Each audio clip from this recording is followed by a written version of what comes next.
Ya, halo apa kabar pemirsa? Saat ini saya Anggun Oktarini sedang berada di depan Gedung Nusantara 3. Dan kita ketahui pembahasan terkait dengan nota APBN ini menjadi fokus perbincangan. Namun bagaimana setelah solusi ataupun program-program yang dilaksanakan oleh pemerintah saat ini, apakah sudah menyasar dengan baik kepada masyarakat dan atau memang dibutuhkan oleh masyarakat? Dan tentunya kita membutuhkan pandangan dari sisi akademisi dan saat ini saya sudah bersama dengan Profesor Ganjar Razuni selaku Guru Besar UNAS. Halo, apa kabar Bapak? Baik baik, apa kabar juga? Oke, baik Bapak. Kita mengetahui nih bahwa saat ini banyak sekali program-program yang ditawarkan oleh pemerintah bahkan sudah dijalankan secara masif di masyarakat. Tapi kalau misalnya kita melihat dari segi kebijakan sendiri, apakah program-program yang dianggap sebagai solusi dari permasalahan yang ada di masyarakat Indonesia ini sudah sesuai dengan sudut pandang akademisi? Ya, baik. Jadi pertama yang saya komentar adalah Kopdes. Kopdes itu kan sebenarnya berpangkal pada pasal 33 Undang-Undang Dasar Negara Republik Indonesia 1945, khususnya di ayat 1. Jadi dan di ayat 2 bahwa pelaku ekonomi itu adalah negara, kemudian korporasi dan koperasi. Nah, selama ini yang sangat tertinggal itu koperasi. Jadi koperasi itu kalau diperhatikan semangat masyarakat Indonesia berkoperasi itu juga sudah rendah sekali. Nah, oleh karena itu maka di sini negara harus hadir. Negara harus hadir untuk mendorong koperasi. Memang kebijakannya itu top down. Tapi saya kira sejalan dengan itu nanti perlu adanya satu kebijakan yang bottom up ya, sehingga antara top down dengan bottom up itu saling bersambut untuk di mana rakyat Indonesia melalui representasi koperasinya dapat menjadi pelaku ekonomi yang benar-benar sesuai dengan amanat dari para pendiri negara. Baik, Bapak. Tadi kan kita juga mengetahui nih terkait dengan koperasi desa, banyak juga masyarakat sebagian besar masih belum memahami apa fungsi dari koperasi desa itu sendiri. Banyak sekali yang sampai saat ini masih mempertanyakan apakah itu akan berjalan dengan efektif atau sebenarnya dari sisi akademisi ada nilai-nilai ataupun juga mungkin semacam saran ataupun juga usulan terkait dengan pelaksanaan dari koperasi desa ini sendiri. Ya, baik. Jadi ya seperti saya katakan tadi semangat berkoperasi itu kan sudah semakin mengecil dan masyarakat itu sudah terbiasa dengan pola-pola bantuan-bantuan yang sifatnya instan.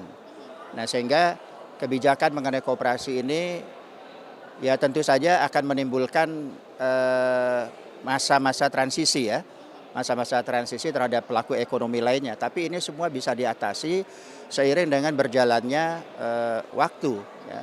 Dan kemudian juga penataan-penataan pada manajerial koperasinya. Sehingga sekali lagi koperasi itu adalah pelaku ekonomi yang memang juga harus diwadahi di dalam sistem ekonomi Indonesia. Kalau kita menganut sistem ekonomi Pancasila. Jadi ya koperasi adalah sebenarnya bukan hanya pilihan tapi juga amanat pendiri negara. Karena berdasarkan perkembangan kemajuan ekonomi di negara-negara Skandinavia di Eropa sana, bahkan juga di Cina itu koperasinya bisa sangat maju. Di Korea Selatan pun juga demikian sebagai salah satu pelaku ekonomi yang berdasarkan asas kerakyatan dan semangat gotong royong. Sehingga rakyat itu dididik untuk berekonomi. Ya, dia berdaulat secara ekonomi, bukan hanya berdaulat secara politik.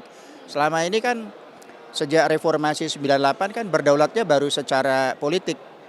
Jadi dengan politik elektoral memilih dengan pilihan-pilihan langsung, tapi ekonominya tidak dilakukan pemberdayaan yang substansial, hanya yang sifatnya instan-instan. Dan itu tidak menimbulkan kekuatan yang sejati daripada kekuatan ekonomi rakyat. Prof, kalau memang melihat bahwa masih belum bisa dilihat secara ekonomi secara global nih ya terkait dengan kebijakan yang ada, apakah ada blank spot yang sebenarnya belum dilihat oleh pemerintah sendiri terkait dengan kebijakan yang sudah berjalan sejauh ini? Ya tentu saja pasti dalam hal ini kan termasuk perubahan besar ya, perubahan besar. Ini yang perlu kita pahami juga bahwa haluan perkembangan bangsa ini yang tadinya itu sangat liberal, sangat kapitalis, dicoba untuk digeser ke arah yang cenderung sosialis. Ya. Jadi dengan memperkuat peran rakyat sebagai pelaku ekonomi. Nah, tentu saja ini menimbulkan ya masa transisi, ada gangguan-gangguan, ada beberapa pihak yang tidak puas, ada yang kecewa, ya itu hal yang lumrah saja. Tapi seiring dengan berjalannya waktu, apabila ini ditata dengan strategi top down dan bottom up, saya yakin ini akan menjadi satu kekuatan ekonomi yang merubah wajah ekonomi Indonesia, ya, dan khususnya rakyat itu berdaulat secara berdikari secara ekonomi dan berdaulat secara politik. Karena di dalam koperasi itu kan ada asas kekeluargaan dan asas musyawarah, yang itu adalah nilai-nilai yang sebenarnya merupakan satu nilai yang diwarisi oleh seluruh wilayah Indonesia ini. Nah, cuma selama ini terpinggirkan oleh adanya kekuatan global kapitalis yang merenggut, meminggirkan semua potensi-potensi ekonomi rakyat. Baik, terima kasih Prof atas informasinya terkait dengan kebijakan pemerintah dari sisi akademisi dan pemirsa. Menurut Guru Besar UNAS ini, Profesor Ganjar Razuni menyebutkan bahwa memang membutuhkan komunikasi dari bawah ke atas agar setiap regulasi ini bisa berjalan dengan maksimal. Saya Anggun Oktarini kembali ke studio.